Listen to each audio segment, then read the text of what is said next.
Good evening. My name is Nikhila. I'm a dental student. My information about Islam is really less. Whatever I know is because of my friends. My question is, I've read this poster. They say that music and dance is not accepted in Islam. Why is that? I mean, you cannot say it's generally also you can listen to music or singing or dance or whatever.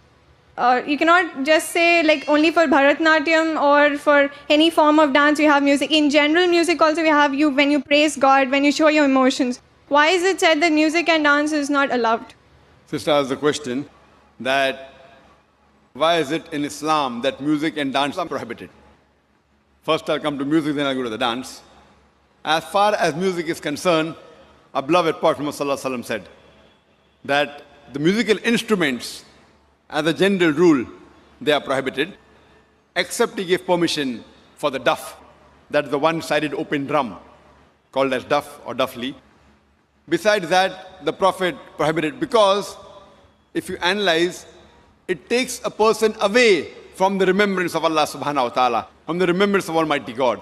That's the reason when we hear these, film songs, whether it be Hindi, it may be Malayali or Tamil or whatever it is, you find that in these film songs, most of the words that are mentioned, they are far away from reality. The hero tells the heroine, "Main tumhare liye chand tod ke leke aaunga, main tumhare liye sitare tod ke leke aaunga, I'll get the moon for you, I'll get the star for you." We know it's not possible. No man can get the star or the moon for his lover. But yet, we keep on repeating because of the ambience, because of everything. So because of this, general rule is that the music does take a person away from Allah subhanahu wa ta'ala. That is the reason a beloved Prophet prohibited musical instruments except for duff. Or, as generally, with your voice. For example, when a person recites the Quran. If he recites the Quran, his voice is good, that's permitted.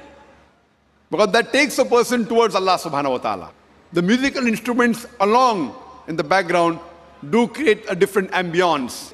Otherwise, singing per se, it is mubah, optional, as long as the words of the song, they take you towards your Creator Allah subhanahu wa ta'ala. If the words of the song take you away from Allah subhanahu wa ta'ala, even that type of song is prohibited. Now come to the second part. Why is dancing prohibited? There is no verse in the Quran or no hadith that I know of which says dancing per se is haram. But normally, because people dance to show to the other people, we have dance performance on the stage, where as you Bharatnatyam. Now you're doing Bharatnatyam on the stage and thousands are watching you. So normally in terms of the hijab reason, we wouldn't like to expose our ladies, our mothers, our sisters, our daughters on the stage and thousands of people looking at them. So any profession in which the body is used as a show, as to entertain the people, it is prohibited. That is the reason dancing in public or dancing in parties where we have opposite sex mixing, many a time the rules of dancing, they conflict with the rule of the Islamic Sharia. Normally when you have a dance, you have pairs, male and female, and most of these pairs, that's the girlfriend, boyfriend, and you dance in front of other people. So because it breaks the system of Islamic hijab, that's the reason per se it is prohibited, because it goes against the system of hijab. So you have to realize that many a time when you dance in public, you go out for parties and you move around. Otherwise, with you and your wife, you can do what you want as long as it doesn't go against the Sharia.